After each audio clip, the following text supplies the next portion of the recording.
अवधूत चिंतन श्री गुरुदेव दत्त. माझ्या सर्व साधक बंधू भगिनींनो, आपण पुणे येथील श्रीपाद सेवा मंडळाची पुस्तके वाचत आहोत. सध्या आपण परमपूज्य शिरीषदादा लिखित जो संती बसवेला ठावो हे पुस्तक वाचनात घेतले आहे.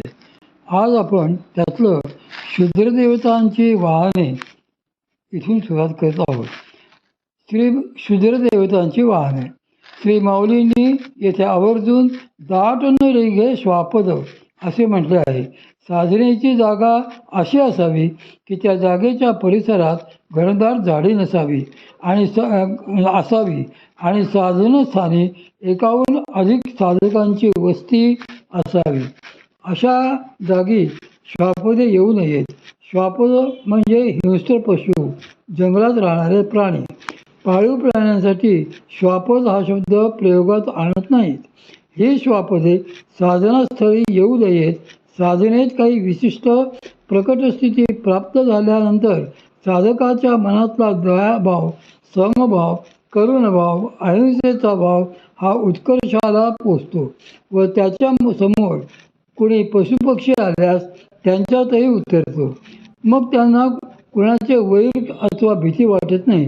मात्र ती स्थिती प्राप्त होण्यापूर्वी हे भाव साधकाच्या मनात मंद प्रमाणातच असल्याने ते भाव प्राण्यांना सूक्ष्म स्तरावर ग्रहण करता येत नाहीत. शिवाय अशा प्राण्यांच्या ठिकाणी जे क्रौर्य असते त्याबद्दलचा भीतीचा भाव आणि त्याची प्रतिक्रिया म्हणून हिंसेची भावनाही प्रारंभी साधकाच्या मनात असतेच. म्हणून श्वापदांचा वावर हा साधनास्थानी नसावा. तंत्रशास्त्राचे असे सांगणे आहे की जंगलामध्ये जे प्राणी स्वैर फिरतात त्या प्रत्येक प्राण्याच्या पाठीवर एक एक क्षुद्र देवता बसलेले असते. कारण त्या त्या देवतेचे तेथे वाहन असते. उदाहरणार्थ जंगली रेड्याच्या पाठीवर महिषासूर नावाची देवता बसलेली असते असे तंत्रग्रंथांमध्ये सांगितलेले आहे. या सर्व प्राण्यांमध्ये एकच प्राणीवर्ग असा असतो की ज्यांच्या पाठीवर क्षुद्र देवता बसत नाहीत आणि तो प्राणीवर्ग म्हणजे वाघ किंवा सिंह यांच्या समवेत असलेला बृहत मार्जार वर्ग. या क्षुद्र देवतांच्या मनात परमार्थ साधकांविषयी एक प्रकारचा द्वेष किंवा मत्सर असतो. जर एखादा साधक प्रगत अवस्थेमध्ये जाऊ लागला तर त्याला त्यामुळे विनाकारणच विरोधही करतात. मागे आपण साधनेच्या अगोदर करावयाच्या स्थानशुद्धीचा, दिशाशुद्धीचा, दिग्बंधांचा जो भाग बघितला होता त्यातील मंत्र या अशा क्षुद्रदेवतांच्या परिहार करण्यासाठीच असतात. या मंत्रांमुळे अशा देवतांना साधनास्थानाच्या सीमेवरच अडवून ठेवले जाते. पण अशा देवता संधी बघून साधकांच्या वस्तीच्या ठिकाणी येऊन त्यांना त्रास देण्याची शक्यताही एरवी असते.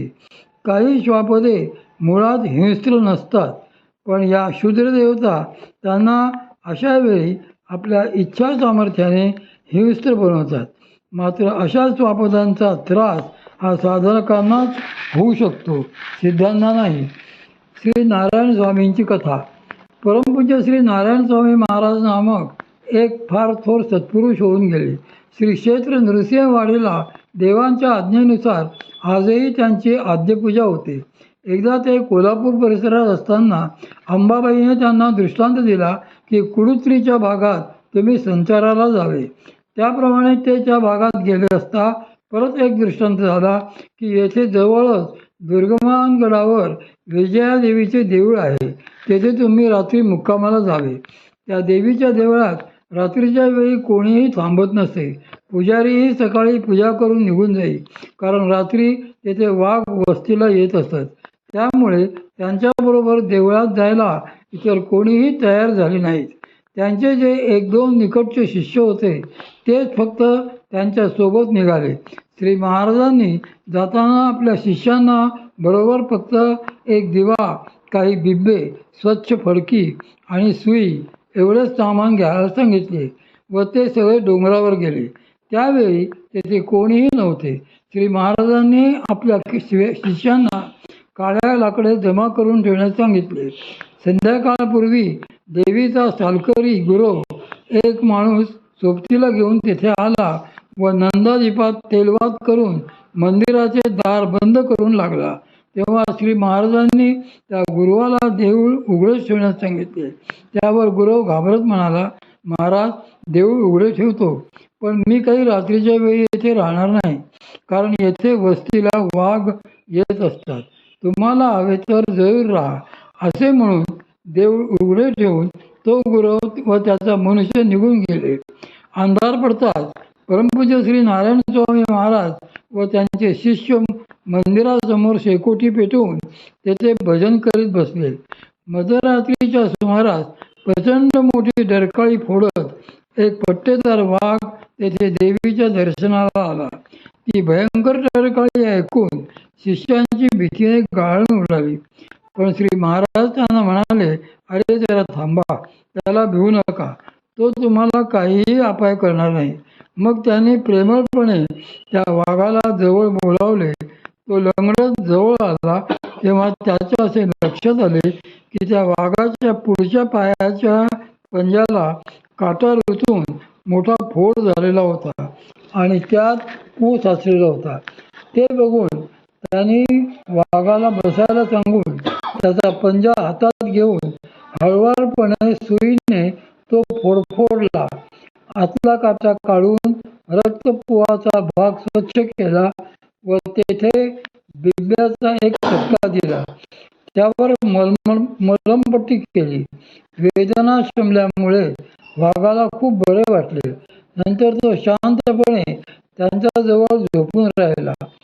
श्री महाराज शिष्यांसह रात्रभर भजन करीत राहिले. पहाटे तो वाघ त्यांना व देवीला नमस्कार करून तेथून निघून गेला. नियम साधकांसाठीच. परमपूज्य श्री नारायण स्वामी महाराज हे महासिद्ध अवतारी महात्मा होते, म्हणूनच हे शक्य झाले. पण त्यांच्या जागी जर कोणी सामान्य साधक असता तर त्याच्या जीवाशीच गाठ होती. म्हणूनच श्री माऊलींनी येथे जे नियम सांगितले आहेत ते सिद्धांसाठी नसून सामान्य साधकांकरताच आहेत. दाट नरी हे श्वापदे हिंस्र जनावरे त्या स्थानात येऊच नयेत.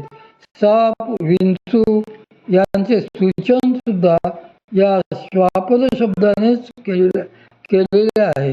असे प्राणी देखील त्या स्थानी येऊ नयेत. तेथे माणसांच्या वस्तीची चाहूल असावी. तेथे साधकांची वस्ती आहे हे प्राण्यांना समजावे, त्या दृष्टीने त्याने हे सांगितलेले आहे. श्री माऊलींनी ओवीच्या पुढच्या चरणात पक्ष्यांचाही विशेष उल्लेख केलेला आहे. काही प्रकारचे पक्षी साधनास्थानाच्या परिसरात मोठ्या प्रमाणात नसावेत. शुक, हन, शतपद. शुक म्हणजे पोपट आणि हन म्हणजे इतर कुठलेही पक्षी की जे वृक्षांवर एकत्र बसून कलकलाट करतात, असे पक्षी तेथे नसावेत. या इतर पक्ष्यांमध्ये सगळ्यात आघाडीवर असणारे कावळे, त्यांच्या खालोखाल पारवे आणि नंतर पोपट. या सर्व पक्ष्यांना समूहाने कलकलाट करण्याची फार सवय असते. ते जथ्याने बसतात आणि खूप आवाज करतात.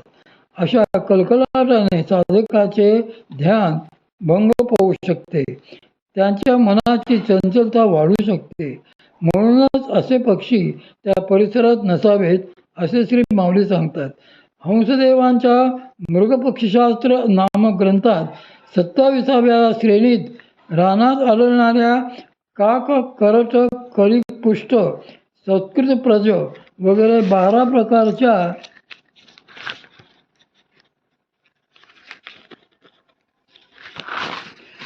प्रकारांच्या कावळ्यांचे वर्णन आलेले आहे.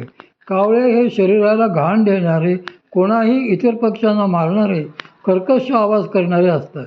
यापैकी सत्कृतप्रज प्रकारचे कावळे हे रागाने अनावर होणारे असतात.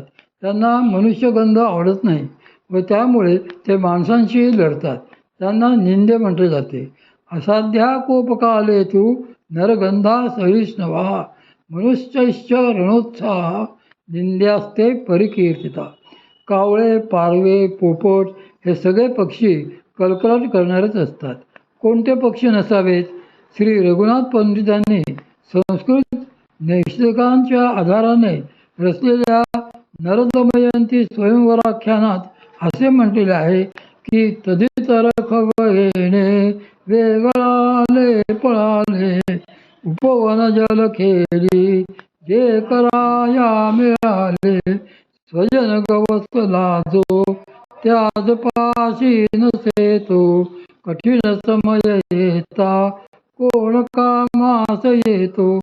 यात त्यांनी पक्ष्यांची एक विशिष्ट दूषित वृत्ती सांगितली आहे. आपल्या समूहातील एका हंसाला बाण लागून तो जमिनीवर पडताच भेणे म्हणजे भीतीने इतर खग पळून गेले. हे पक्षी जेव्हा एकत्र बसतात तेव्हा मोठे शूर असतात. एकत्र बसतात तिथे असेल ते खातात, पण नुसती कशाची चाहूल जरी लागली तरी भीतीने एकमेकांची दखल न घेताच पळून जातात. हा पक्ष्यांचा सामान्य स्वभाव असतो. म्हणून काही विशिष्ट पक्षी साधनास्थानाच्या परिसरात नसावेत असे श्री माऊलींनी सांगितलेले आहे. शुक म्हणजे पोपट आणि हन म्हणजे इतर जातीचे पक्षी, पण त्यात आहेत. त्यातही कावळे, घुबडे, पारवे हे तेथे नसावेत, कारण हे सगळेच पक्षी फार गोंगाट आणि घाण करणारे आहेत. जेथे कुठे राहतील तेथे घाण करून ठेवतील. त्यातही पारवे हे सगळ्यात घाणेरडे. ते असतील त्या परिसरात विष्ठा वगैरेची घाण करतात आणि साधनेला तशी घाण अनुकूल नाही. पक्ष्यांच्या या घाणीची काही साधकांना ॲलर्जीही असू शकते. पक्ष्यांनी अशी घाण जिथे केली असेल तिथे साधकाला बसवणार देखील नाही. यासाठी मुद्दाम एखाद्या मशिदीत जाऊन बघावे. जुन्या मशिदींमध्ये खूपदा पारव्यांची वस्ती असते. त्यांच्या व वटवाघळांच्या घाणीचा उग्र दर्प तेथे असतो. अशा जागी लोक नमाज कसे पडतात हे त्यांनाच माहीत. साधनास्थानी साधनेसाठी सर्व प्रकारची अनुकूलता असावी. त्या स्थानाच्या परिसरातील वातावरणही शुद्ध असले पाहिजे. त्यायोगे मठातले वातावरण देखील शुद्ध राहू शकते. अंगणात चहूबाजूंनी फुलझाडे असतील, फुलांचा मोह सुगंध पसरलेला असेल तर साधनेला बसतानाही प्रसन्नता वाटेल. आजूबाजूला स्वच्छता असेल, शांत मंद वारा असेल तर साधनेला बसायलाही उत्साह वाटेल. मात्र हेच जर का आजूबाजूच्या परिसरात घाण असेल, वाऱ्याने तो दर्प आत येत असेल तर साधनेला बसवणार नाही. अर्थात हा नियमसुद्धा फक्त साधकांसाठीच आहे. एखादा सिद्ध महात्मा जर असेल तर तो मात्र कुठेही साधनेला बसू शकतो. पोपटांची स्वभाव वैशिष्ट्ये. या ओवीत पक्ष्यांच्या प्रकारात श्री माऊलींनी आवर्जून पोपटांचा उल्लेख केलेला आहे. याचे कारण असे की कलकलाट करणाऱ्या पक्ष्यांमध्ये त्यांचाही समावेश होतो. दुसरे म्हणजे अळ्या हे या पोपटांचे मुख्य खाद्य असते. ते नुसत्या अळ्या खातच नाहीत तर अळ्या, किडे, अर्धवट खाल्लेली फळे हे सर्व जिथे बसतील तिथे आणून टाकतात. त्या अगोदरच श्री माऊलींनी साधनास्थानाच्या परिसरात विविध फळझाडे असावीत असे सांगितले आहे, ज्यामुळे 12ही महिने साधकांना फळे उपलब्ध व्हावीत. पण जर ही पोपट तेथे असतील तर ते फळे टोचून ठेवतात. फळे पिकायला आली की पोपट त्यांना चोचीने टोचतात आणि मग ती फळे झाडावरच नासून किंवा सुकून जातात. शिवाय यात आणखी एक भाग असा आहे की साधकांकरता पक्ष्यांनी टोचलेली फळे निषिद्ध आहेत. असे पोपटाने टोचलेले फळ साधकाने खाऊ नये, कारण पोपटाच्या ठिकाणी प्रखर कामवासना असते असे तंत्रशास्त्रात सांगितलेले आहे. त्यामुळे पोपटाने टोचलेले फळ जो खाईल त्याच्या अंतःकरणात कामवासना उत्पन्न होते.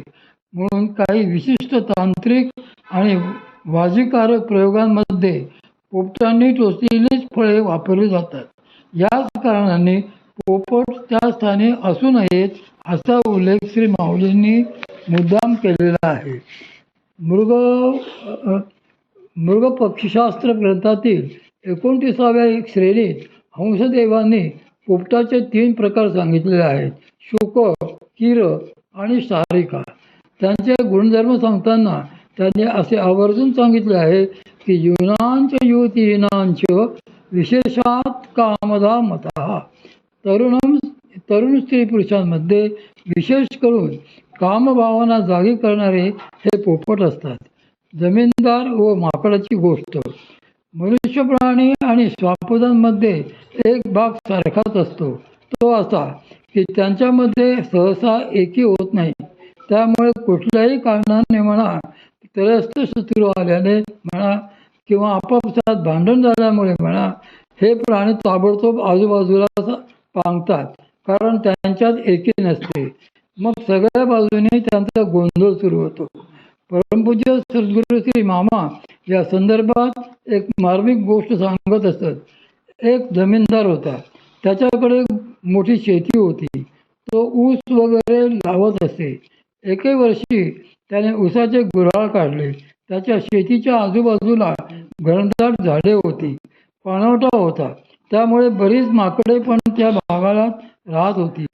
जमीनदार उदार वृत्तीचा असल्याने त्याचा असा एक नियम होता की गूळ काढल्यावर तो तिथे असलेल्या माकडांना थोडे थोडे गुळाचे खडे टाकत असते.